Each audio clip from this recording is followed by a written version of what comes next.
Hola, bienvenidos de nuevo a 5 minutos.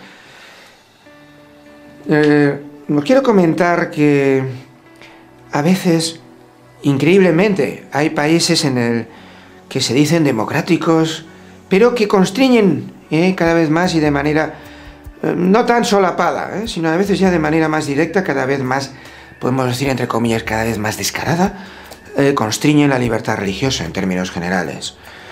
Y os digo porque, pues, dificultades para que unos padres puedan educar a sus hijos de acuerdo con sus convicciones personales, como incluso establece las constituciones democráticas de muchos países. Pero después, en la práctica, eso se circunscribe por razones ya económicas, por razones de otro tipo, ideológicas y económicas fundamentalmente, en una constricción que hace inviable en la práctica esa realidad. De tal modo que, como sabéis, una primera norma constitucional de un país es derecho aplicable directo, de tal modo se convierte en un principio meramente declarativo, sin más. Pero hay situaciones en otros países de dificultades de ejercer esa libertad religiosa. Y os hablo, por ejemplo, la experiencia personal en China, en la cual, pues, la Iglesia católica se encuentra perseguida. La Iglesia se encuentra tradicionalmente, en este caso, desde la Revolución Cultural de Mao Zedong, dividida, hecho astutamente, sino quizás el principio que divide y vencerás.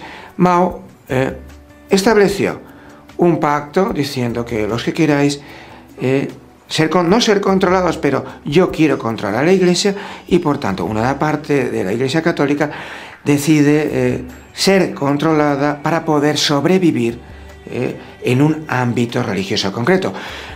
Y eso suponía que la Iglesia, en ese caso, es una Iglesia oficial del Estado o del Partido Comunista en este caso. Mientras que otra parte dice, no, nosotros queremos seguir siendo fieles a la Iglesia de Roma, al Santo Padre.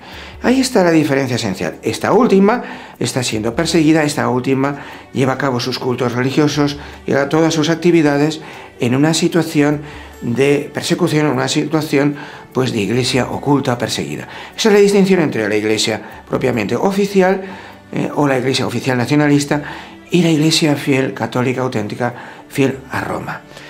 Pues, ¿cuál sería la razón? La razón es la interpretación que tiene el poder político de control de querer hacer todo suyo, y la interpretación de que un líder religioso ajeno a la nación es un enemigo de la misma y por tanto no puede haber nada a la misma en ningún caso.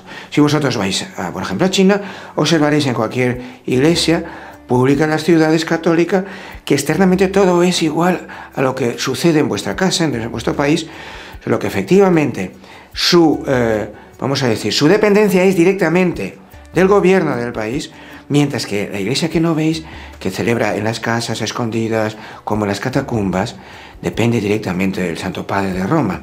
Esa es la distinción clave, y eso supone que hay una parte grande de esa iglesia que decimos que está perseguida y que, pues, hace a veces predicaciones, sacerdotes que sufren muchísimo, que están en prisión, que a veces pueden salir, que tratan de hacer un reciclaje mental sobre ellos para que opten por la iglesia oficial, les facilitarán ahí todo tipo de residencia, de situación económica, etcétera, etcétera.